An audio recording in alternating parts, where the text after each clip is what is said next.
Be seated.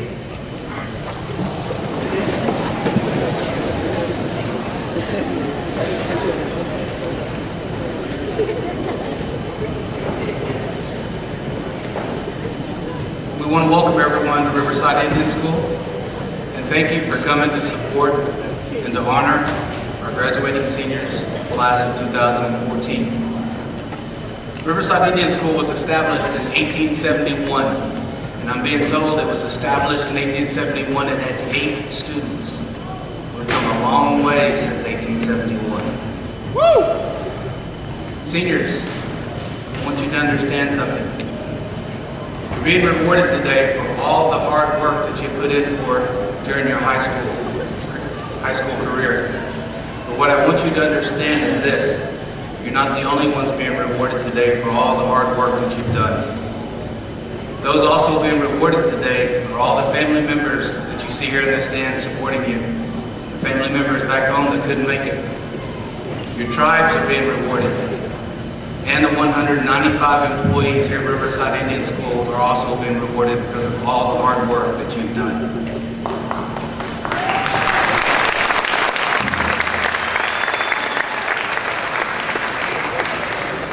Seniors, we want to thank you for choosing Riverside Indian School and for allowing us to be part of your life.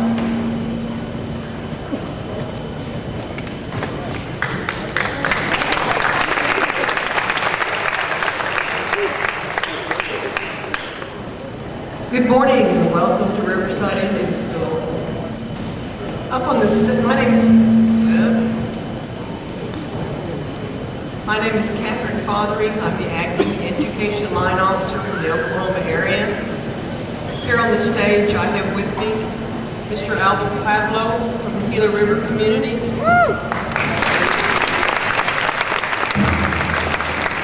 Mr. Pablo is a Riverside School Board member.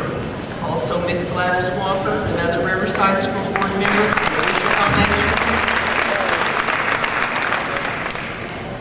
Mr. Redbird, another school board member from the Cloud Foundation. Dr. Tony Suso Mule from, I'm not sure where, but she's our speaker for today.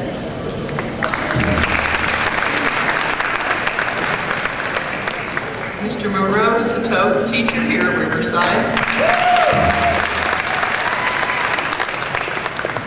Patrick Moore, the principal here at Riverside. Tony Dearman, superintendent here at Riverside. And Sharon Hunter, the federal programs coordinator here at Riverside. And we'd like to acknowledge any tribal leaders that may have traveled the distance and come. If you are a tribal leader, would you please stand?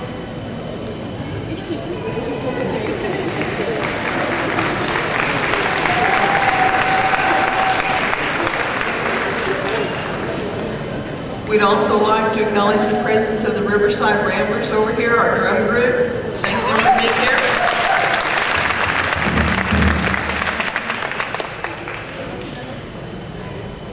Thank you.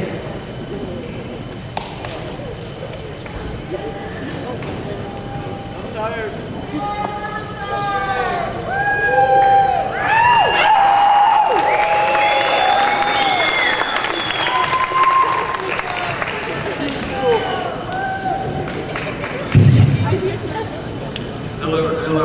Hello everybody. Good morning. My name is Brandon Trebar. I'm the 2014 senior class valedictorian.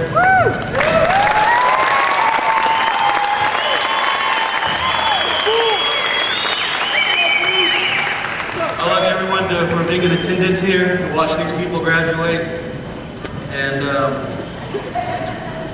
I'd like to thank all my family for being here to support me. Could you please stand wherever you are?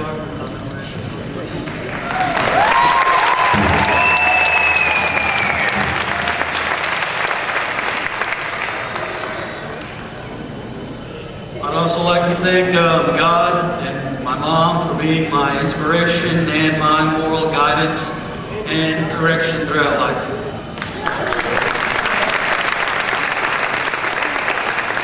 And I'd like to thank all of you for showing initiative and commitment to be where you're at now, because y'all work pretty hard.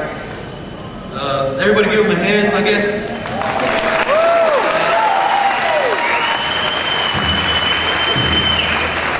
You know, it's funny to me because when I'm up here, I I didn't work that hard for this position, or at least I didn't feel like I did. Maybe it seemed easy to me, but some of these people here work their hardest to be where they're at now.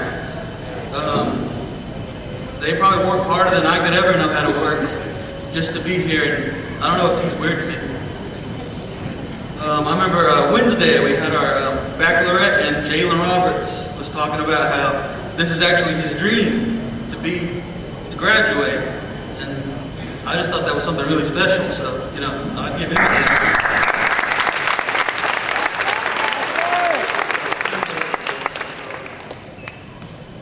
I don't really have anything special to speak about. I don't know. I guess my message is to try to be a better person and set your goals from here on out. And they don't even have to be education related. You just have to think to not put yourself in a hole where you think, how do I get out of this? Or if you ever meet like a fork in the road, you don't ever think, or hopefully that's never, pathways are never risky. You don't know what's beyond them. You should always know what's ahead of you, and if you don't, you're kind of doing something wrong. And whenever you do, if you ever do make a mistake, you don't live from that mistake. If you don't ever get something, you want, you don't ever just dwell on it for the rest of your life and let it hurt you, because that'll end up destroying you, pretty much. And just think about whatever you do from here on out when you leave this campus. And thank you everybody for letting me talk for a minute. Congratulations again. Today is the last time some of us see each other, so make it count, say goodbye. I hope everyone has a safe trip home and have a good summer in life. Thank you.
past president, and I would like to introduce Dr. Tony Toke from Combination of Oklahoma, University of Oklahoma alumni.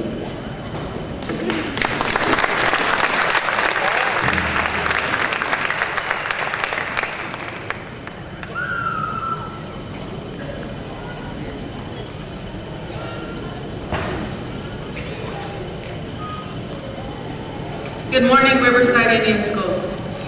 I first want to thank the faculty and administration for the opportunity to speak with you this morning. And first off, congratulations to you, class of 2014.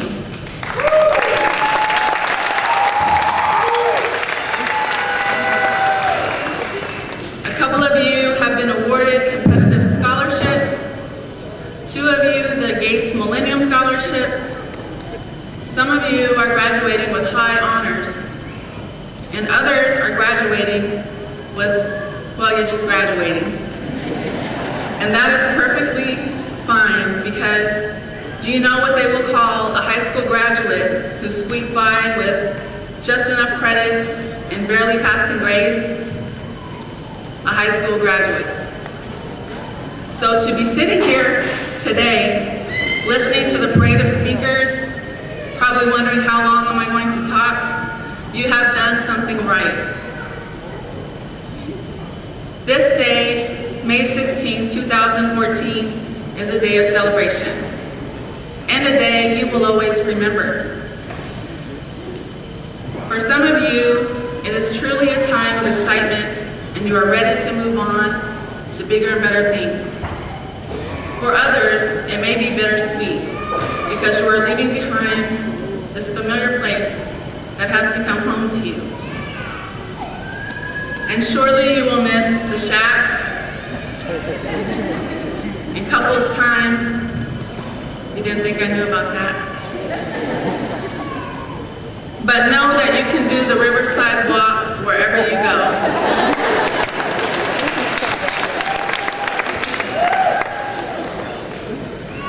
Riverside now marks this important milestone in your young lives, and will forever be an important part to you, both the good times and the bad times. You made memories here that you will always cherish. You now join a greater family of many, many people that have come before you as Riverside alumni. Riverside is a special place. As a high school, its student body represents not only the tribal diversity from across our great state of Oklahoma, but tribal nations from all over the country. You have shared dances and songs and learned from one another. As one of the remaining off-reservation Indian boarding schools, Riverside is a unique piece of American Indian history. Actually, the Indian boarding school model has a rather dark past that began in a place now known as Castillo de San Marcos. But those of us in the field of Indian education are more familiar with its former name, Fort Marion. The place where 72 men and 1 woman, mostly Kiowa, Comanche, Cheyenne, and Arapaho, were held prisoner.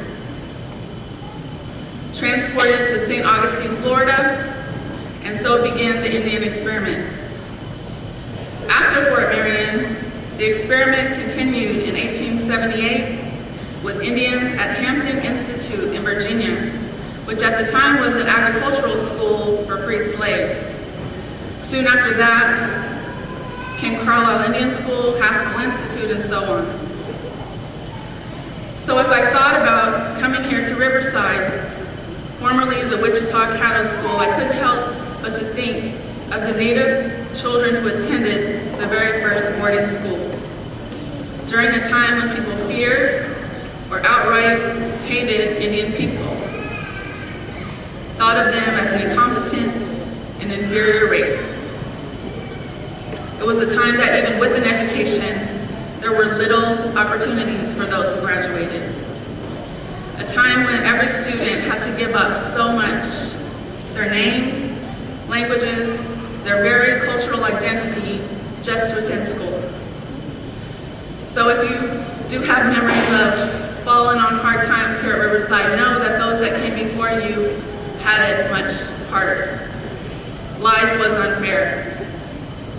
Yet in spite of all of those things, many survived and showed a resilient spirit in the face of all of those obstacles.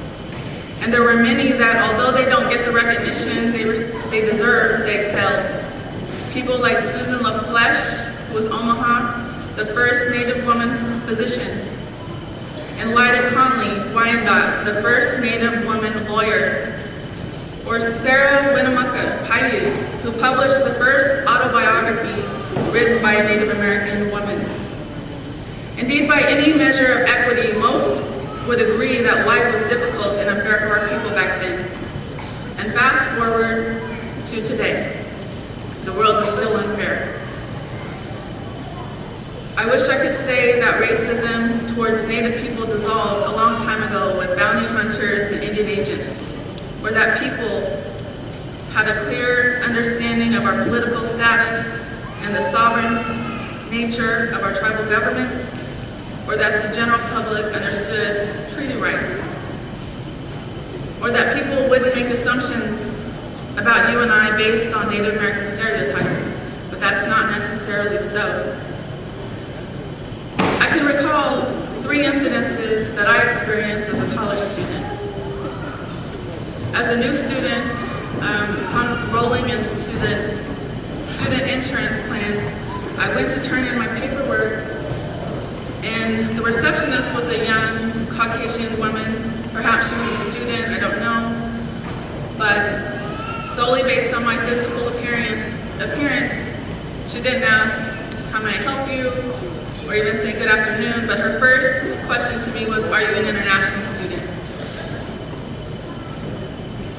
And I thought that was so odd because I replied to her, no, I'm quite the opposite of that, and she looked puzzled. And I thought to myself, I could ask you that, but I didn't. Another time, and this was after I had earned all the classes that I needed for my degree, I wanted to take Kiowa language just for myself. And that was an undergraduate class, and most of the students in there were undergrads who needed a language credit. But I wanted to take that for myself, and I knew that it would probably prolong my graduation. But this class was in a building that was probably, I don't know, 10 stories high or so. So, you know, every day after class, everyone would kind of flood to the elevators to try to catch the first elevator down. And one day after class, and I was standing in the back of a crowded elevator, one of my fellow students, who was speaking rather loudly, made a rude comment about the Kiowa instructor and said something to the effect that she is smoking too much of her peace pipe. And that comment didn't shock me because it's something that I had heard before. I was a little surprised because it was something that I hadn't heard since probably elementary school or middle school. So I was a little caught off guard that people still made comments like that. But I was most surprised that there was no reaction to that comment. That a few people laughed, and there didn't really seem to be any reaction to it at all. Another time, while in graduate school, and some of these classes are once or twice a week, so they're classes that are sometimes 3 hours long or longer.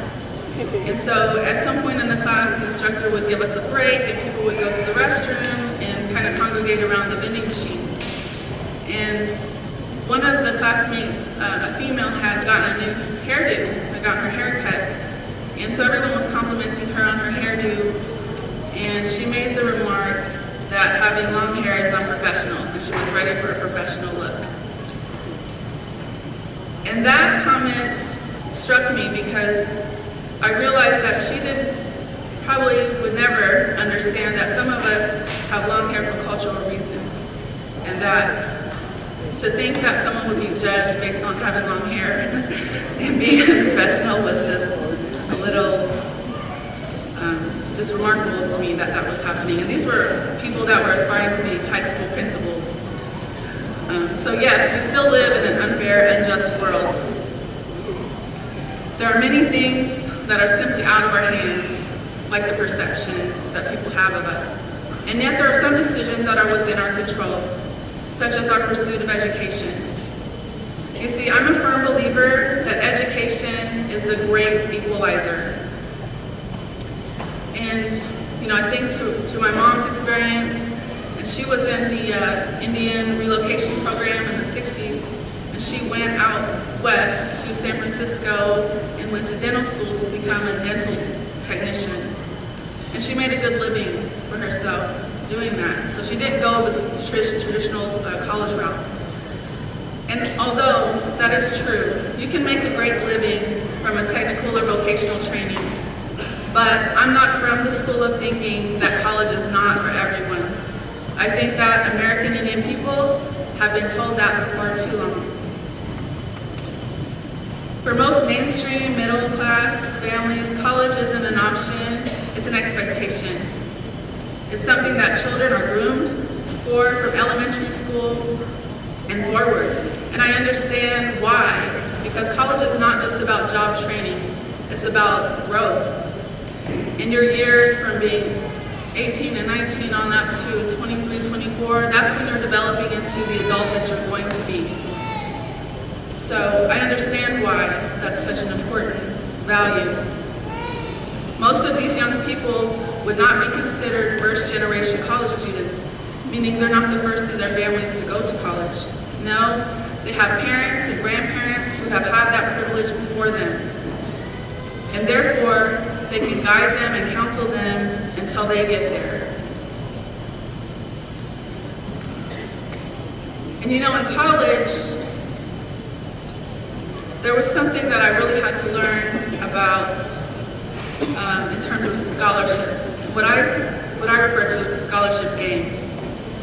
Because nobody told me specific things like what work study is, what an assistantship is, what's the difference between a scholarship and a fellowship, what would be the benefits of becoming an RA, a resident assistant. So those are the kind of specific things that I'm talking about, that people who come from families who have had college experience, they can train their children and prepare them for those kinds of things. Now, some of these things I had to learn as a college student, and I recall, coming into high school, and that's where I got my undergraduate degree from.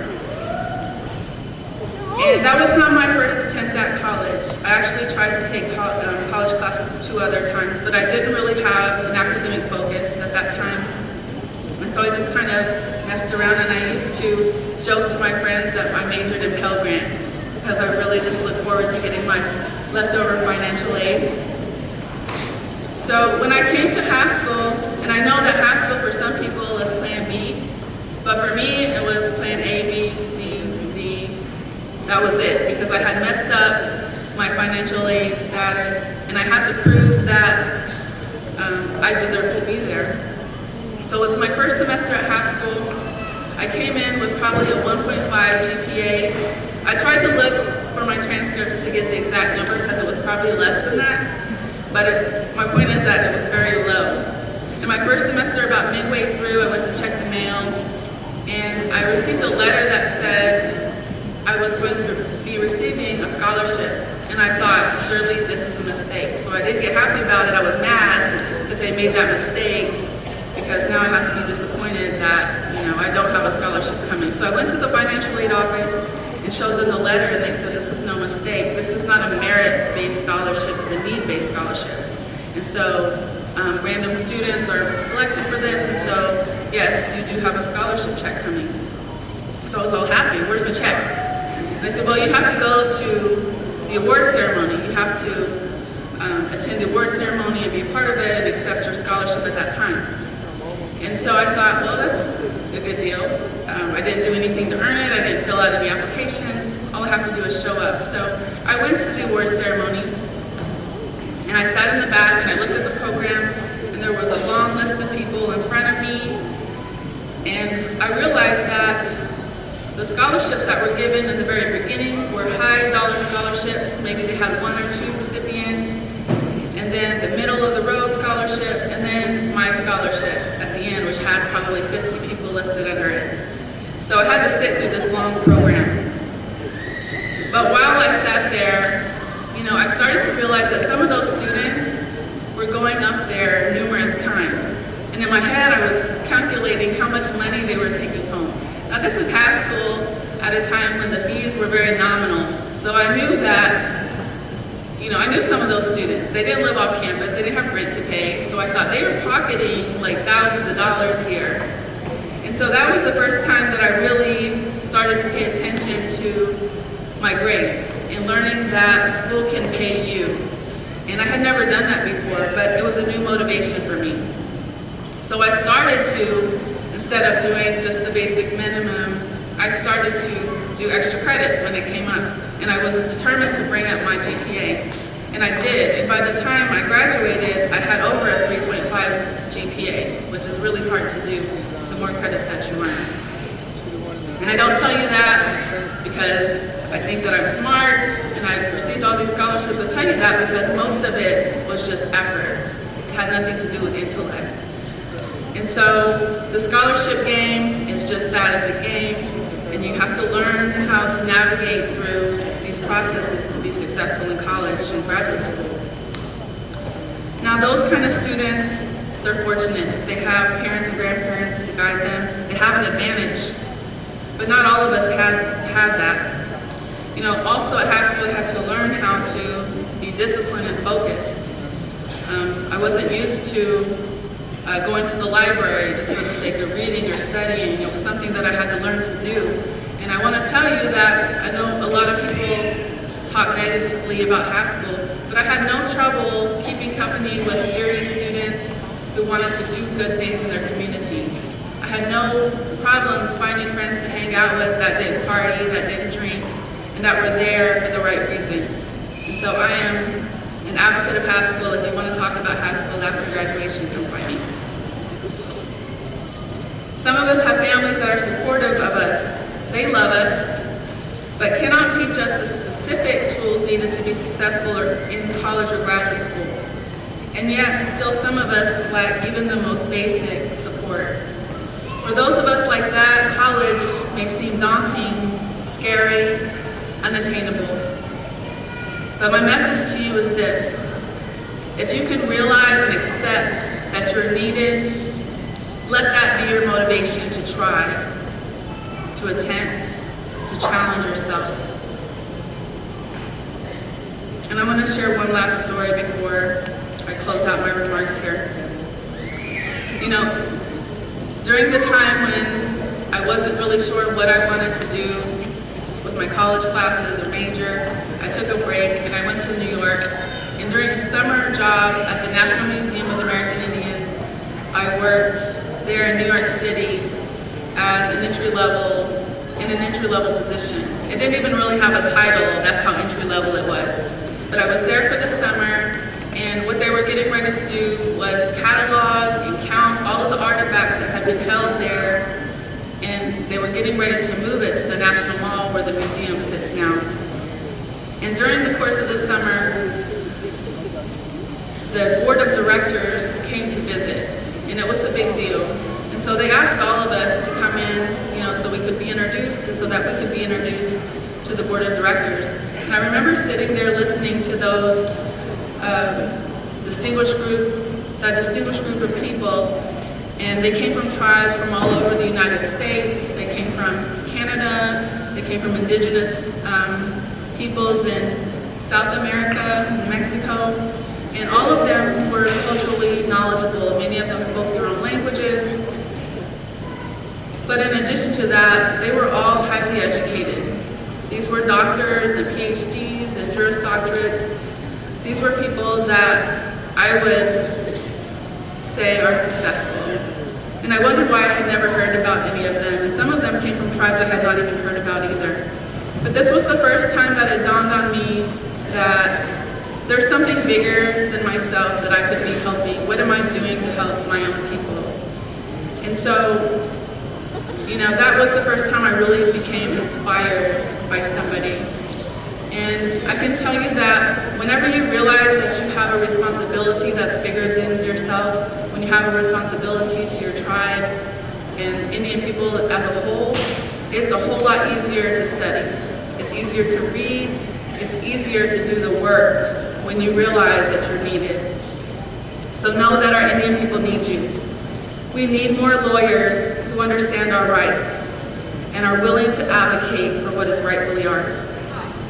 We need more leadership at every level of government to provide clear direction for our future generations.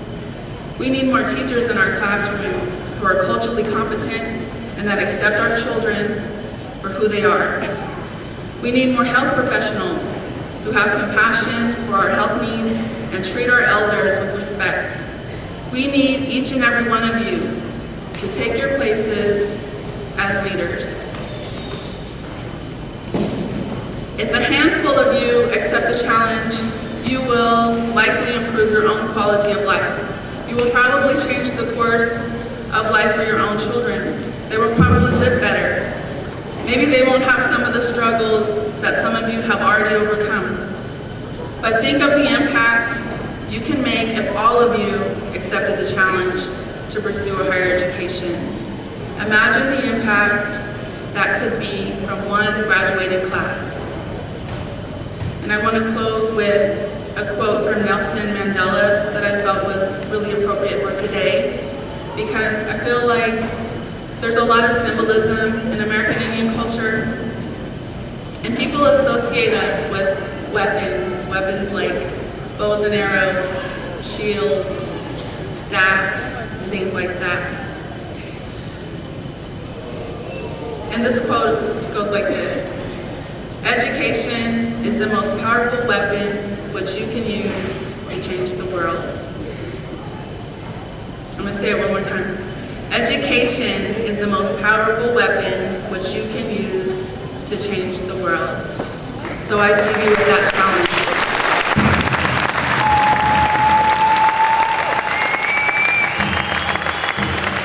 Congratulations, class of 2014.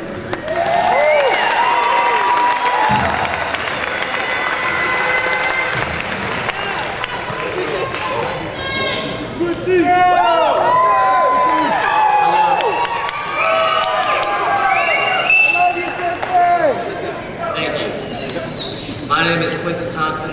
I am the senior class vice president.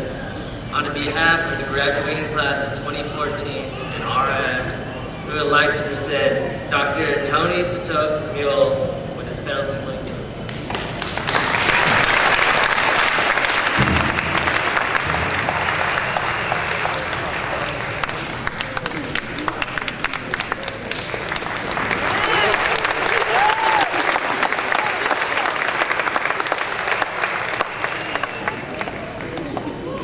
Thank you, Dr. Stoke.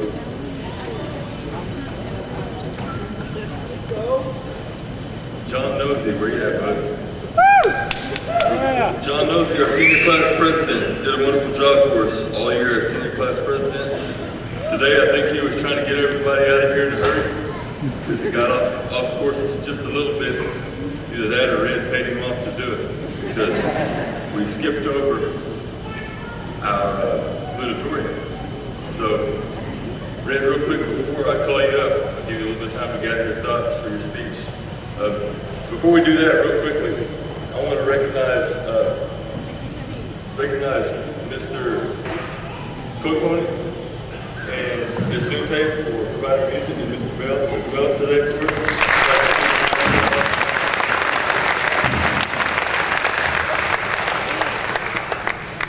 And also, we've got a great staff here, a lot of great teachers, great people, great education technicians, counselors, clerks, everybody that's part of getting these kids here today. I want to recognize those people. So teachers, techs, all high school staff, if you would, please stand up, be recognized at this time.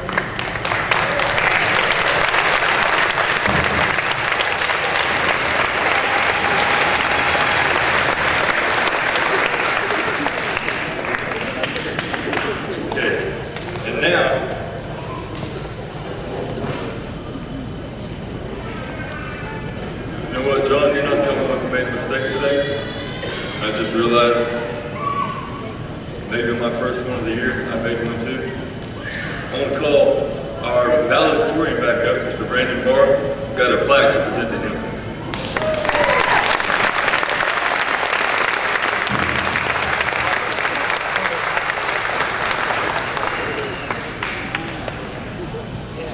Okay, and now, our 2014 Riverside Salutatorian, Mr. Red Browns.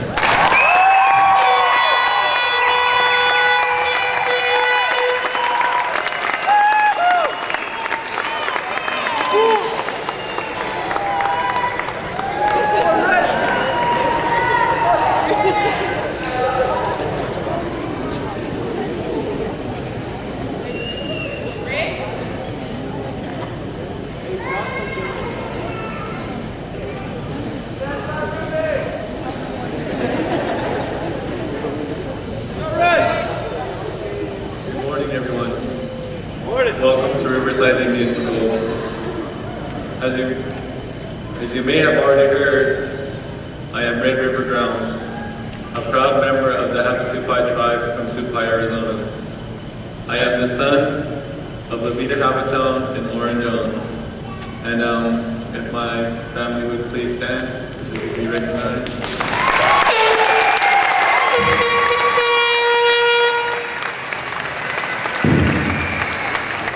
Thank you guys. I love you guys.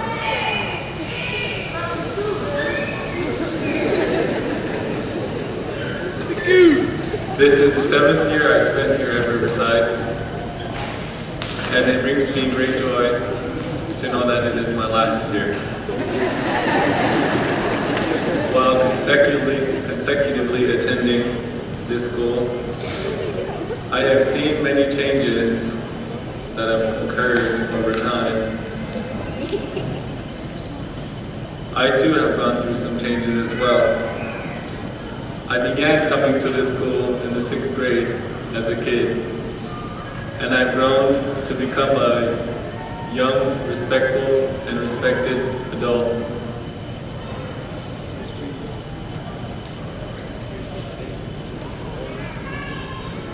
As a result of attending this school, I'm proud to say that I have made many prestigious accomplishments.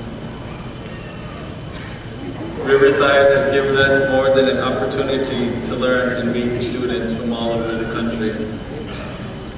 It provides a safe and welcoming home where we can maintain a peaceful compatibility. It is Riverside where everyone who was once a brave will everlastingly always be a brave.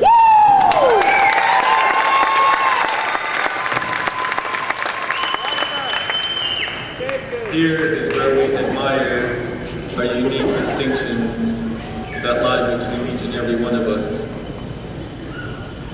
Riverside is definitely the reason why not only I, but each and every one of us is here today, here at this commencement ceremony. And I would like to thank our Creator, Bakyoba, for gathering us here today and being with us every day of our lives.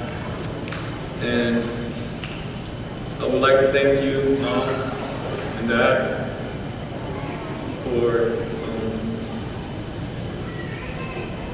caring and supporting me and all the knowledge that you've given me. Thank you very much.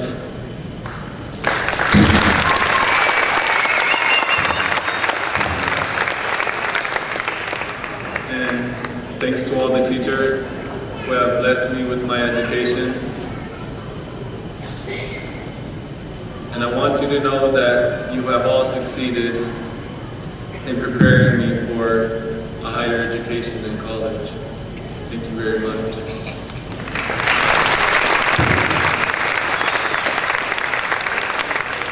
Thanks to all the dorm staff and all the cafeteria workers who have played an essential role in taking care of us. You know, they're like our parents here at Riverside. They try to keep us from doing wrong, and the cafeteria workers work work very hard every day to feed more than 400 students, and I thank them very much.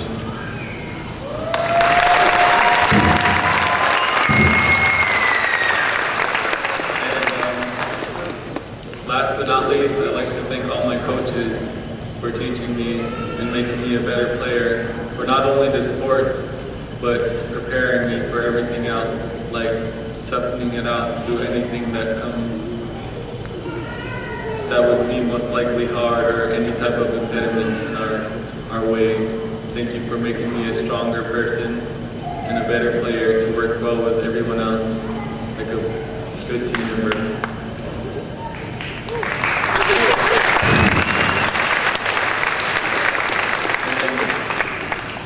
And to you, my senior classmates in 2014,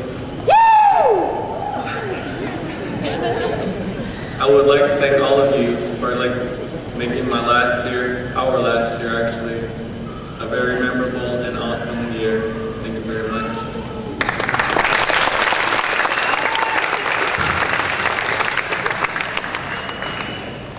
I strongly encourage each and every one of you, all of you, to continue on with your education and do good. Live your lives the way our people did before, freely, and strive for the sweet serenity that we search for in life. Become leaders who will soon help our people, that will guide the younger generation. There is no need for nostalgic feelings. Let us enjoy this wonderful day of happiness. It is not only the end of something great, it is also the beginning. We still have a long way to go. In closing, I would like to say, once again, I am Red River Grounds, and I am proud to be a Riverside graduate of the class of 2014. Thank all of you.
I'm Debbie Seidel from the Riverside Alumni. This year, Brandon for Valedictorian and Red River Grounds. Would you please come up?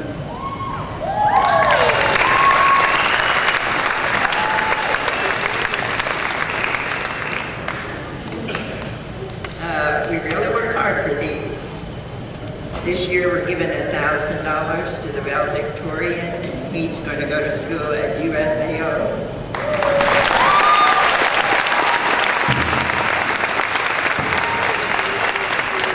And we're giving Red River Grounds, who is a great runner, and he's going to Haskell. And he's going to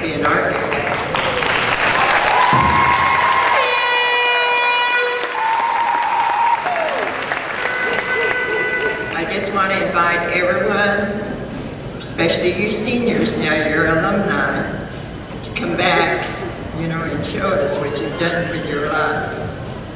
In July, the alumni are going to have a reunion in Albuquerque. So if y'all get out there between the 11th, 12th, and 13th, we'll be there. And I'd like to say, everybody here who has graduated from Riverside, please stand up so I can see what you.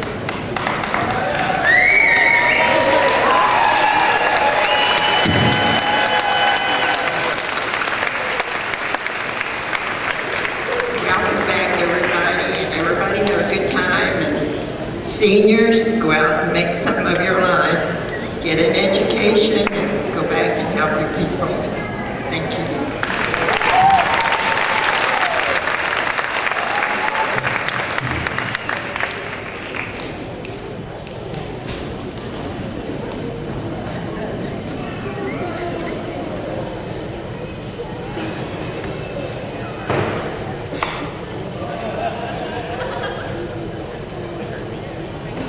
Good morning, my name is Christy Sibiana. I'm a counselor here at the school.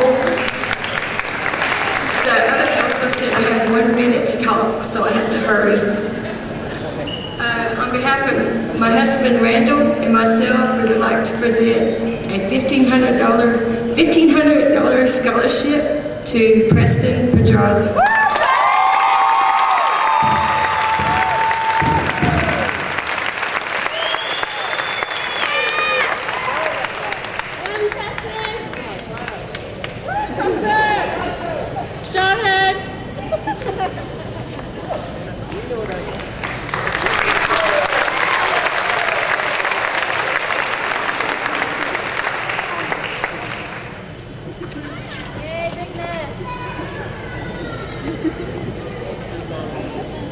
This time, I'd like to recognize our 2 Gates Millennium Scholarship Award winners. The Gates Millennium Scholarship Award, I don't have anything to give to you right now, but the Gates Millennium Scholarship is a full tuition scholarship to any school of your choice. So at this time, I'd like to recognize Red Grounds and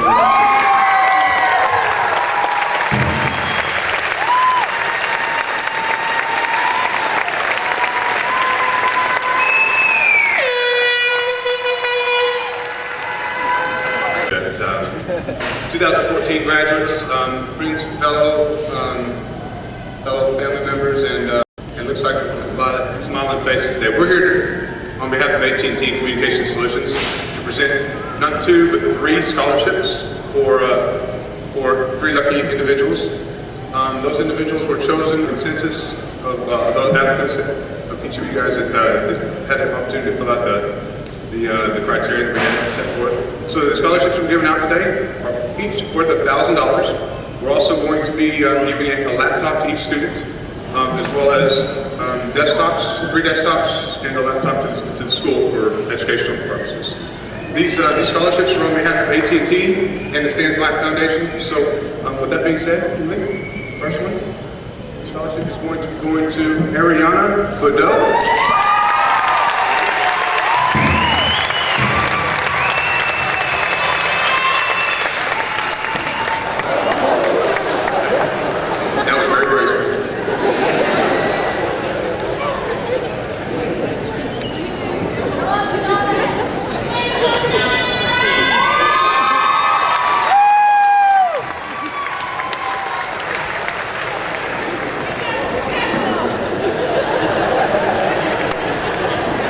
That's real graceful too. I like it's good.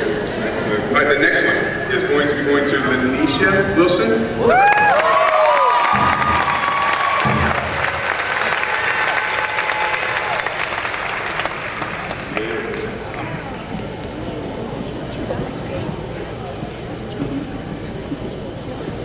right, last but not least, I'll let her gracefully. It's going to Brandon Ball.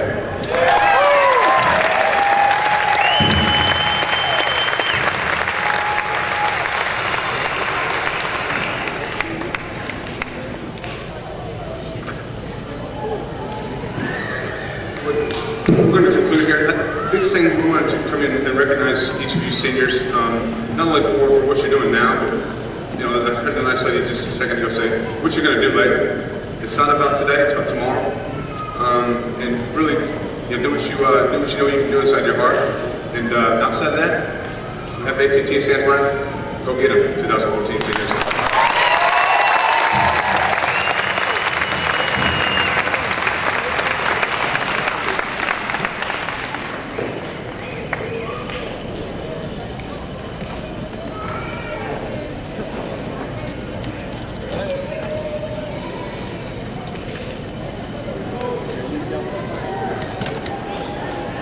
Again, I serve as your child's high school counselor.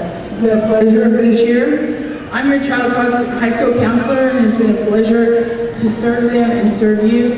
And it's also an honor to stand before them. Thank you.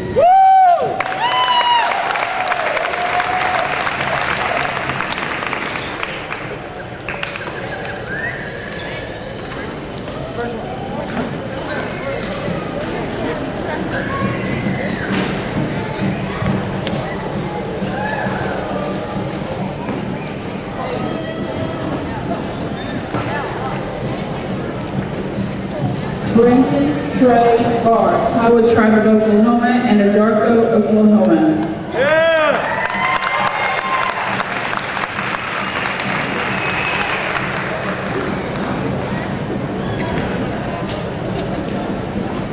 Quincy Nathaniel Thompson, Pueblo of Zuni, Rio Rancho, New Mexico.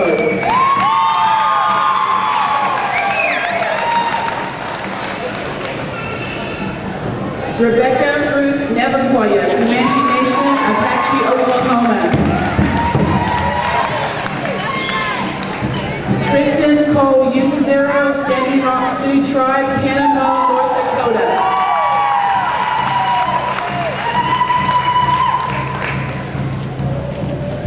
Jalen Cade Roberts, Second Fox Tribe, Williston, North Dakota.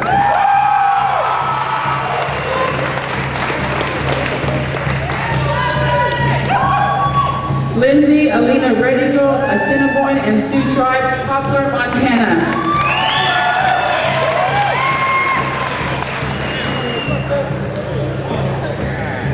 Daryl Darnell, Jace Fall, San Carlos Apache, San Carlos, Arizona.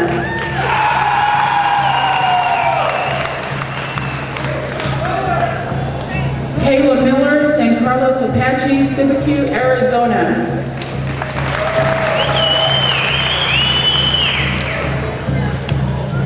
Tressa Ruth Jorgensen, Wind River, Shoshone, Ithaca, Wyoming.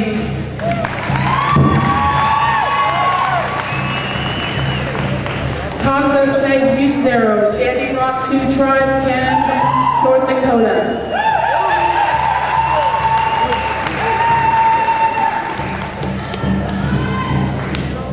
Samson Duran Funmaker, Ho-Chunk Nation, Friendship, Wisconsin.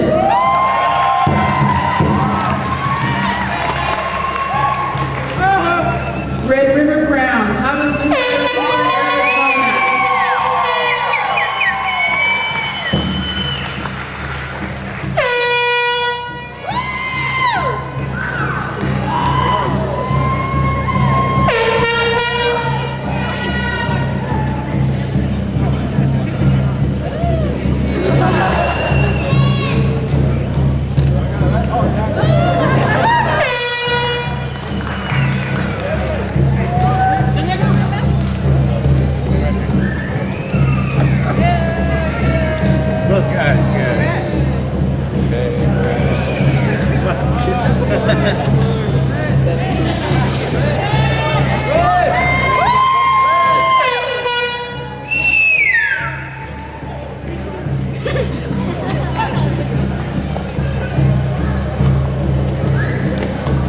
Ashley Ray DeSursa, Rosebud Sioux, Mission, South Dakota. Shailene Felicity Kochempanaskin, Salt River, Pima, Maricopa, Scottsdale, Arizona. Victor Orrin Herbert, Danette, Sanders, Arizona. Marcus Peters, Gila River, Pima, Levine, Arizona.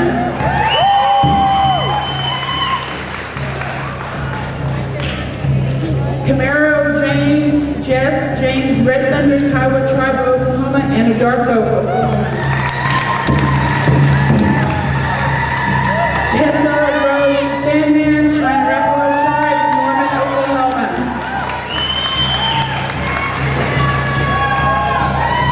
Burton Brodus Woody, Denham, Indian Wells, Arizona.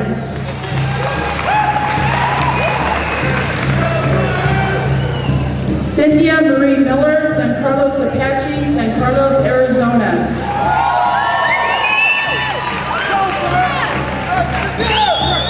Matthew Aaron Clark, Apache, Anadarko, Oklahoma.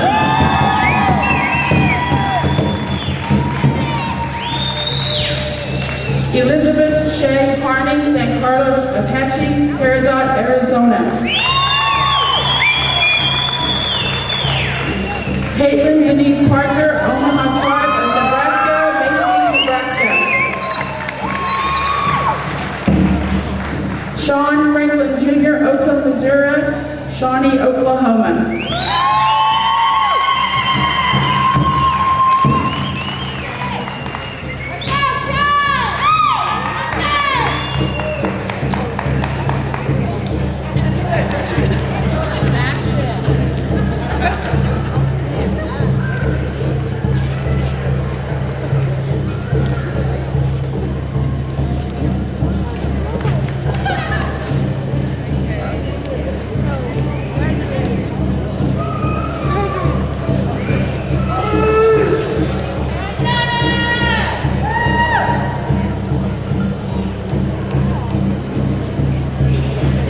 Ariana Michelle Bragg, Wichita Tribe, Elgin, Oklahoma. Hannah Elizabeth Lewis, Kiowa Tribe, Fort Cobb, Oklahoma.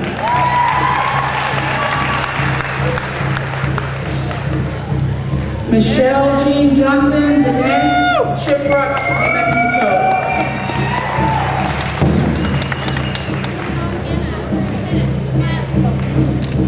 Michaela Camaraya Key, Denham, Waterfall, New Mexico.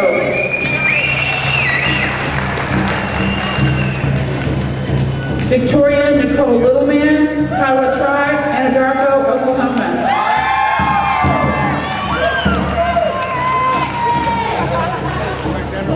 Lawrence Anthony Zephyri, Lullaby, Peach Springs, Arizona.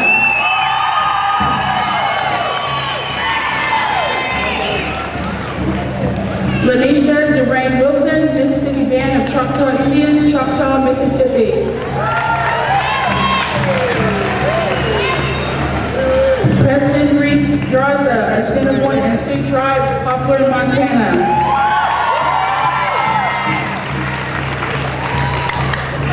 Chelsea Elizabeth Dennison, Muskogee Creek of Oklahoma, Sapulpa, Oklahoma.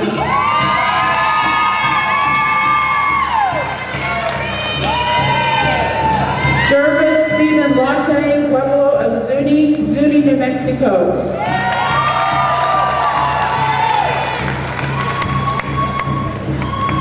Corey Allen Scott Moses, Osage Tribe of Oklahoma, Tulsa, Oklahoma.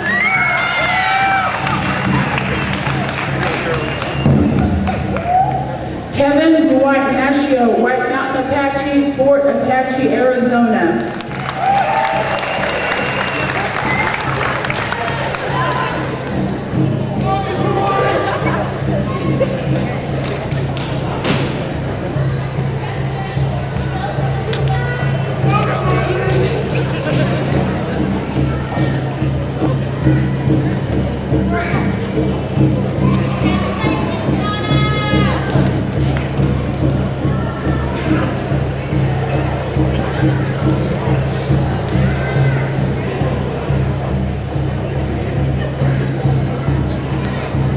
Natina Jane Parker, Omaha Tribe of Nebraska, Walkill, Nebraska.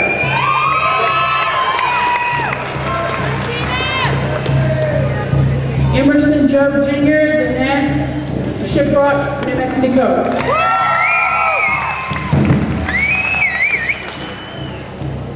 Shania Danae Leslie, Wichita Tribe, Minneapolis, Minnesota.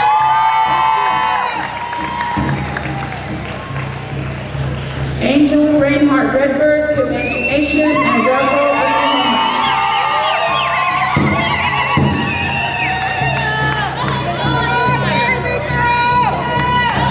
Nancy Renee Redbird, Cheyenne Arapaho, Anadarko, Oklahoma.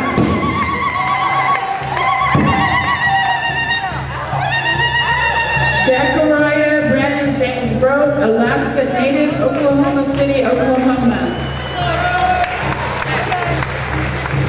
Chalice Coley Jr., White Mountain Apache, White River, Arizona.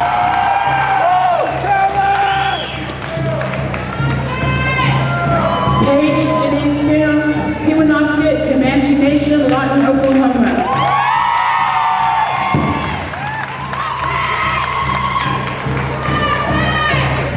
Brianna Jones, Dene, Toyota, Colorado.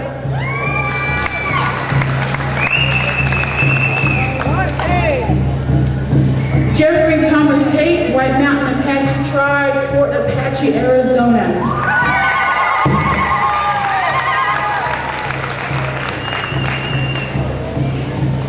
Damian Norwin Lee, White Mountain Apache, Sibique, Arizona. Eliza Ann Yazzie Denem, Cuba, New Mexico.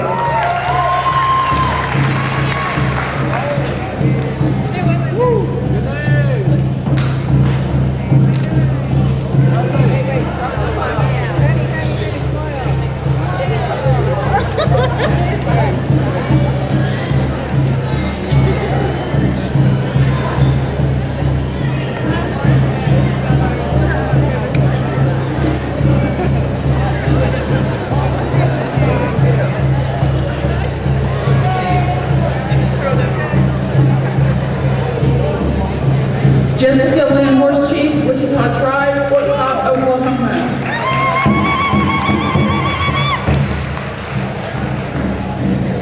Serenas and Al Seeley, Kiowa Tribe, Anadarko, Oklahoma. Taylor Morgan Piepody, Apache, Anadarko, Oklahoma. Shayna Lorraine John, Mississippi Band of Choctaw Indians, Walnut Grove, Mississippi. Evan Cloud Sullivan, Wallapai, Big Springs, Arizona.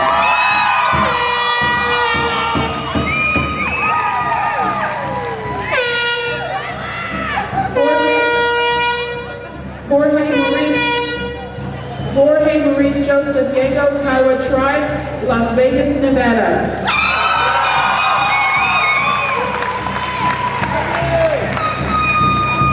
Eleanor Beth Burke, White Mountain Apache, White River, Arizona. Raymond Justin Resendez, Rosebud Sioux, Frazier Park, California.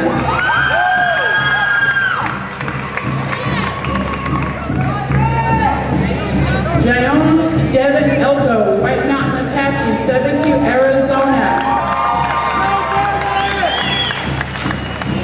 J. Sean Edward Tubby, Mississippi Band of Choctaw Indians, Philadelphia, Mississippi. Marshall David Main, Crow, Garyon, Montana.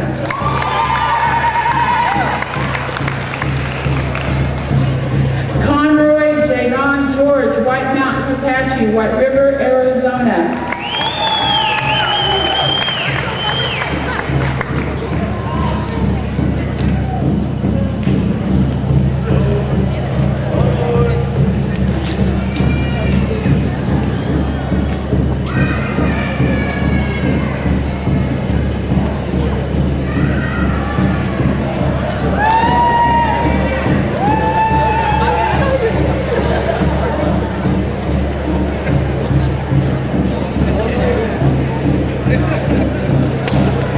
John Fitz Nosey, San Carlos Apache, San Carlos, Arizona.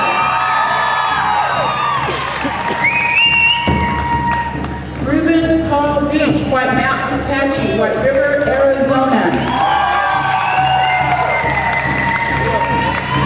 Mary Angel Garcia, San Carlos Apache, Fort McDowell, Arizona.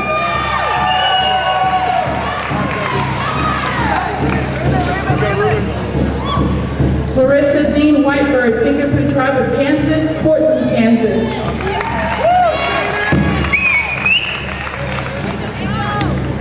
Mercedes Dawn Lucario, Pueblo of Laguna, Laguna, New Mexico.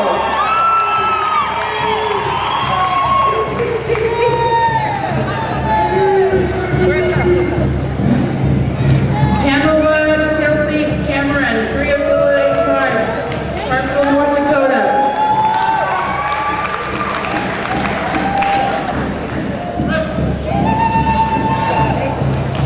Dylan Kane Whitecrow, Comanche Nation, Anadarko, Oklahoma. Rachel Marie Pollock, Cheyenne Arapaho, Concho, Oklahoma.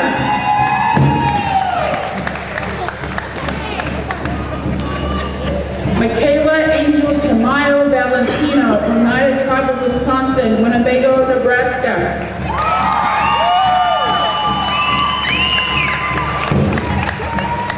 Quentin Cordero Salina, Pueblo of Cochiche, Albuquerque, New Mexico. Jody Elisa Lupi, White Mountain Apache, White River, Arizona.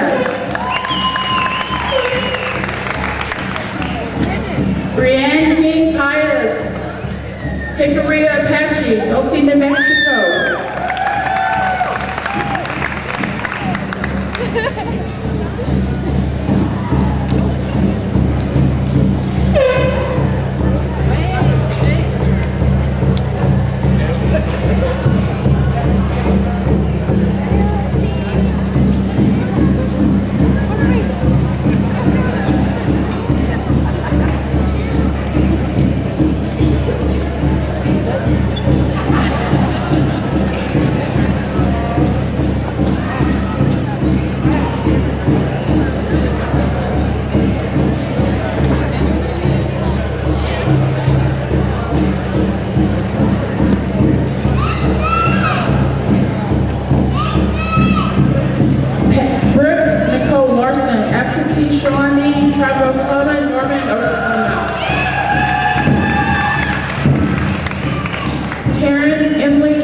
Oklahoma. Nivy Janae Delaware, Wichita Tribe, Albuquerque, New Mexico. Raquel Joy Reeves, Danette Sanders, Arizona. Vivian May Tartzak, Kiowa Tribe of Oklahoma, Anadarko, Oklahoma.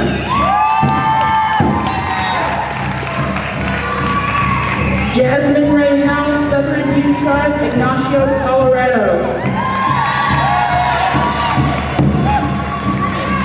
Renee Leanne Santoy, Gila River, Pima, Angela, Arizona.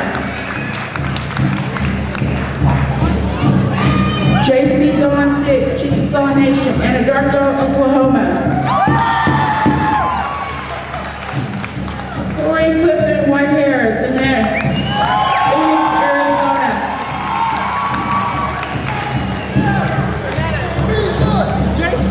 Gabriella Mercedes John, Mystic Band, Choctaw Indians, Carthage, Mississippi.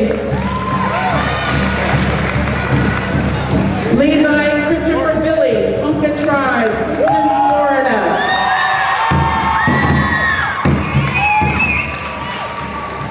Ashley Lynn Sandy, Comanche Nation, Oklahoma City, Oklahoma.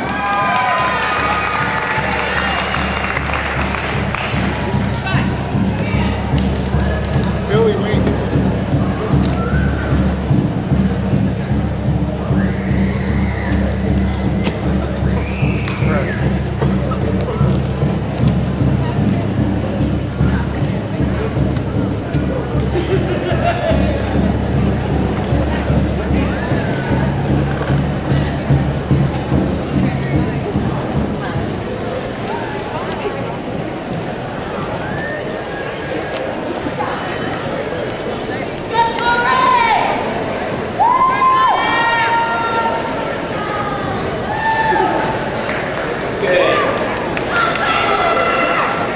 Seniors, reflecting back to Dr. Satokbuel's speech, the message she gave me today. And she told you about some of the things that she encountered just on her presentation and the way she looked. Picture this, walking in, you're short, freckled, half-breed Cherokee with red hair, walking into offices and people are saying, "What are you?" My point is this, never let anybody make you ashamed of who you are, where you come from. Never be ashamed of who you are and where you come from.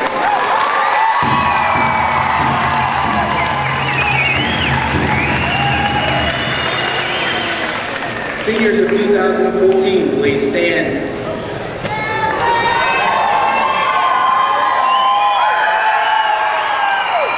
Having satisfactorily completed the course of study prescribed by the State of Oklahoma and the Bureau of Indian Education, and the power vested to me as superintendent by the Riverside Indian School Board of Education, I now pronounce you graduates of Riverside Indian School 2014.